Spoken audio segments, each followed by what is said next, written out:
સહકારથી સમૃદ્ધિ સંકલ્પ સાકાર કરવા માટે ગુજકો માસોલ પ્રતિબદ્ધ. દિલીપ સંઘાણી.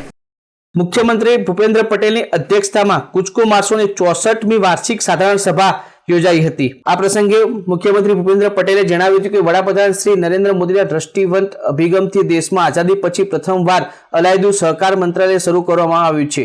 એટલું જ નહીં, યુવા સહકારી અગ્રણી અમિતભાઈ શાહને આ મંત્રાલયની જવાબદારી સોંપવામાં આવી છે. હવે સહકારની સમૃદ્ધિ ધ્યેયને સાકાર થઈ રહ્યો છે. આ ધ્યેયને ચરિતાર્થ કરવામાં ગુજરાતની સહકારી સંસ્થાઓએ સહકારની ક્રાંતિ દેશભરમાં ઉદાહરણરૂપ કામ કર્યું છે. ગુજકો માસોલ એ આવી ટોચની સહકારી સંસ્થા છે અને ખેડૂતોને ખૂબ જ સરળતાથી સમયસર વ્યાજબી ભાવે ખાતર, દવાઓ, બિયારણો મળી રહે અને આદર્શ વિતરણ વ્યવસ્થા ઊભી થાય તેવો મૂળભૂત ઉદ્દેશ આ સંસ્થાનો રહ્યો છે. ગુજકો માસોલની બહુવિધ પ્રવૃત્તિઓ નફાકારક સિદ્ધિઓની પ્રશંસા કરતા તેમણે ગુજકો માસોલના ખેડૂતો માટે સિંગલ વિન્ડો સોલ્યુશન બની રહે તે માટે અભિનંદન પણ પાઠવ્યા હતા. કૃષિ મંત્રી રાઘવજી પટેલે જણાવ્યું હતું કે ગુજકો માસોલ છેવાડાના ખેડૂતો સુધી ખાતર, બિયારણ અને જંતુનાશક દવાના વિતરણ ઉપરાંત ટેકાના ભાવે વિવિધ જણસીની ખરીદી સુપેરે પૂરી પાડવા માટેની માળખાકીય સુવિધા ધરાવતી રાજ્યની અગ્રણી સહકારી સંસ્થા છે.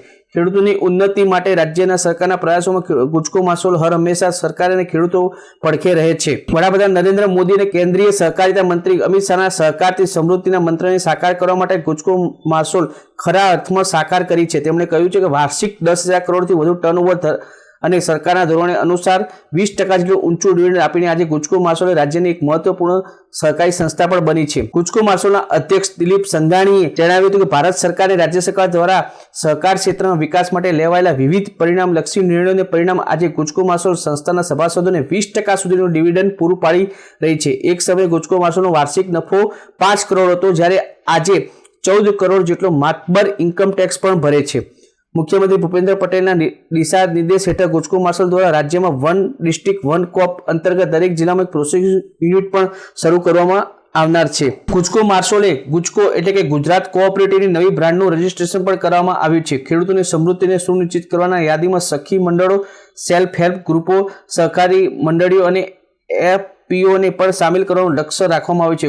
ખેડૂતોને ખેત ઉત્પાદનનું સુચારુ ઢબે માર્કેટિંગ શરૂ થતાં ખેડૂતોને પોષણક્ષમ ભાવો મળે અને ગ્રાહકોને વ્યાજબી ભાવે ચીજ વસ્તુ મળી રહે, જેથી ઉત્પાદક અને ઉપભોક્તા બંનેને ફાયદો થાય. ઉપભોક્તાઓને આવનાર દિવસોમાં ફ્રેશ ઉત્પાદનો ઉપરાંત ready to eat, ready to cook, જંગલની જડીબુટ્ટીઓ, વિસરાઈ ગયેલ ચોખાની જાતો, ખાંડેલા શુદ્ધ મસાલાઓ, ઓર્ગેનિક પ્રોડક્ટ, 25 પ્રકારની હેલ્થ કિટ, આ બધું જ ગુજકો બ્રાન્ડ હેઠળ થશે. મહત્વની બાબત એ છે કે ગુજકો માસોલ સાથે સંયોજિત સહકારી મંડળી દ્વારા બનાવતી પ્રોડક્ટ્સને પણ ગુજકો બ્રાન્ડ હેઠળ વેચાણ કરવાનું એક સરસ માર્કેટિંગ પ્લેટફોર્મ મળે તે ગુજકો માર્ટ શરૂ કરવામાં આવ્યું છે. ગુજકો માસોલ હંમેશા ખેડૂતોના હિતને ધ્યાનમાં રાખીને કાર્ય કરી રહી છે. આ જ દિશામાં મહેસાણા ખાતે આધુનિક ટેકનોલોજી આધારિત ઇન્ટિગ્રેટેડ એગ્રી લોજિસ્ટિક પાર્કનું નિર્માણ પણ કરવામાં આવી રહ્યું છે, જેનું નજીકના ભવિષ્યમાં લોકાર્પણ થનાર છે. ગુજકો માસોલની 64મી વાર્ષિક સાધારણ સભામાં રાજ્યસભાના સાંસદ નરહરી અમીન, ગાંધીનગર મહાનગરપાલિકાના મેયર મીરાબેન પટેલ, ગુજકો માસોલના ડિરેક્ટર જયેશ રાદડિયા, ધારાસભ્ય રીટાબેન પટેલ, સ્ટેન્ડિંગ કમિટીના ચેરમેન આશીષ પટેલ, ગુજકો માસોલના vice chairman Bipin Patel Gota, board of directors સહિત સંસ્થાના આગેવાનો અને પ્રતિનિધિઓ ખાસ ઉપસ્થિત રહ્યા હતા. તો મિત્રો, અત્યાર સુધી મુખ્ય સમાચારો. સમાચારની ખાસ ગતિવિધિ માટે આપ નિહાળતા રહેજો